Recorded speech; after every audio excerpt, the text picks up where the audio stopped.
when we talk about players and their game style and adjustments that they might make to their tension, two pretty well-renowned examples of this are we've got Barty. She would always play, it's pretty commonly known in the mid 40s as her playing tension. She's someone with the ultimate court craft.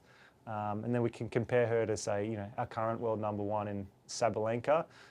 Hits the ball very hard through the court, and she would typically, you'd see her tensions probably mid to the higher side of the 50s range. So we're talking as far as a 10 pound difference. But we're also talking about playing styles at the complete ends of the spectrum as well. How does that impact their game? Well, someone like Ash, because she is playing more crafty, so the softer tension or lower tension gives her a little bit more touch, so she'll feel like the ball spends more time on the strings, versus Sabalenka, given it's all about power, being aggressive with her game style. Having a tension that's a bit lower will just help her keep the precision on her shot, so the ball flight over the net, it'll keep true, it'll keep low, so she can really power that ball through the court.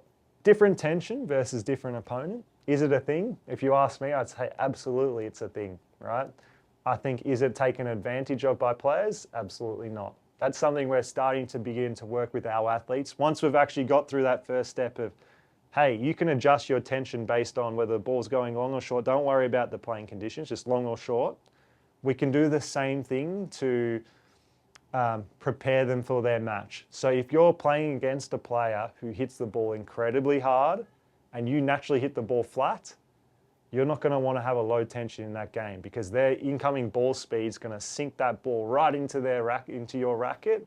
Then it's going to come out at a very high angle. So you're actually naturally going to have to go with a higher tension to combat that incoming ball speed, to keep your own shot a little bit more lower and controlled over the net. Vice versa, if you play someone who hits the ball really soft, or a lot softer than you're used to, then you're probably actually going to be better to reduce your tension that day. So if we're bringing this back to the aspiring young professional tennis player, right? The first piece of advice I'd give you, unless you're Sabalenka, you should be gearing yourself more towards the Barty mold of string tension. Now, that's not to say you might be one of the bigger hitters in your section, your grade, but the tension that Sabalenka is using, it is quite high relative to what we typically recommend, but still in the same vein. So as a starting point, that lower to mid 40s tension is a really great starting place. But if you are someone who likes to play with a little bit more touch, a little bit more feel, then a lower, on the lower side of the 40s is where you'd want to start.